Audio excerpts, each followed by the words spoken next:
আজকে একটা চেষ্টা করা হচ্ছে যে মুক্তিযুদ্ধটা ভুলাই দিবার টানে ৭১ হয় নাই। You cannot forget 71. ওই ৭১-এ আমার হাজার হাজার ভাইকে শহীদ করা হয়েছে, অন্যায়ভাবে গুলি করে হত্যা করা হয়েছে। আজকে যে চক্রান্ত ষড়যন্ত্র চলছে নির্বাচনকে বানচাল করে দেওয়ার, নির্বাচনকে পিছিয়ে দেওয়ার, সেই নির্বাচনকে পিছিয়ে দেওয়া মানে আমাদের সর্বনাশ হওয়া, এই দেশের সর্বনাশ হওয়া।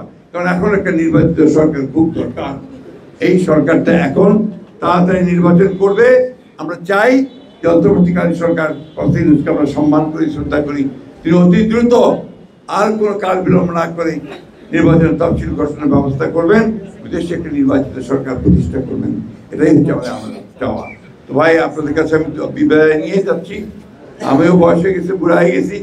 এখন সবসময় সব কথা বলতে পারি না, কিন্তু একটা জিনিস মনে রাখতে হবে যে দেশটা আমাদের, এই মাটি আমাদের, মানুষগুলো আমাদের, এই মানুষগুলোকে আমাদেরকে বাঁচিয়ে রাখতে হবে, টিকিয়ে রাখতে হবে, সমৃদ্ধির পথে আরো সামনের দিকে যেতে হবে। You cannot forget 71. ওই ৭১-এ আমার হাজার হাজার ভাইকে শহীদ করা হয়েছে, অন্যায়ভাবে গুলি করে হত্যা করা হয়েছে। ওই ৭১-এ আমাদের লক্ষ লক্ষ মানুষ বাড়ি ঘর ছেড়ে পালিয়ে ভারতে গিয়ে আশ্রয় নিয়েছিল।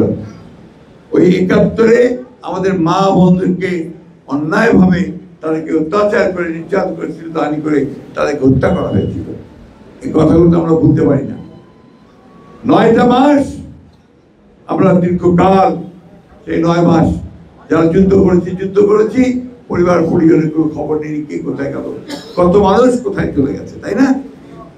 তো সেই দিনটাকে ভুলে দেওয়ার চেষ্টা করলে কি ভুলে দেওয়া যাবে ভাই? যাবে কে? আমার জন্মটাকে কি আমি ভুলতে পারি? ওইটা মাথার মধ্যে রাখেন। আজকে সুপরিকল্পিত হবে একটি চক্র, একটি মহল, যারা ১৯৭১ সালে পাকিস্তান হানাদার বাহিনীর সঙ্গে যোগ সাজস করে এই দেশের মুক্তিযোদ্ধাদের হত্যা করেছিল, তার পরিবারদের হত্যা করেছিল, তাদের মেয়েদেরকে তুলে দিয়েছিল খান বাহিনীর হাতে। তাদের সঙ্গে এই দেশের মানুষ আপোষ করতে পারে নাকি ভাই? এরা আজকে দেশটাকে গিলে খাওয়ার চেষ্টা করতেছে, গ্রাস করার চেষ্টা করতেছে। আমাদের ধর্মপ্রাণ মুসলমান ভাইদের ধর্মীয় অনুভূতিকে বিক্রি করে তারা ওই কাজগুলো করতে চাচ্ছে। আমরা সেটা হতে দিতে পারি না। আজকে আমাদের মুখে দাঁড়াতে হবে, আমাদেরকে আমাদের যে মুক্তিযুদ্ধের যে চেতনা, সেই চেতনাকে সামনে আনতে হবে। তো আমরা এই দেশের মানুষ, আমরা লড়াই করেছি, সংগ্রাম করেছি, যুদ্ধ করেছি, পরে আমরা ৭১ সালে আমাদের দেশকে স্বাধীন করেছি। আজকে তো আপনারা অনেকে ভাতা পাচ্ছেন, তাই না? এই ভাতা শুরুটা করেছিল কিন্তু আপনারা আমাদের শুরু হয়েছে। সাদিক ভাই আরো বলবেন, উনি আমার চেয়ে অনেক বড় বক্তা, উনি আরো ভালো করে আপনাদের সামনে বলতে পারেন। এখানে সবাই এক একজন স্টার ছিলেন, স্টার ৬৯ নক্ষত্র বাংলাদেশের রাজনীতিতে।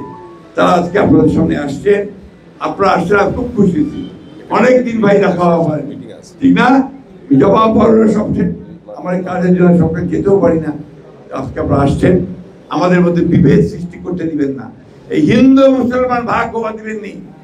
আমরা হিন্দু মুসলমান এখানে ভাই ভাই একসাথে আছি, ঠিক না? সারা জীবন ধরে আছি, যুদ্ধ করেছি একসাথে। এটাকে যেন কেউ ভাগ করতে না পারে।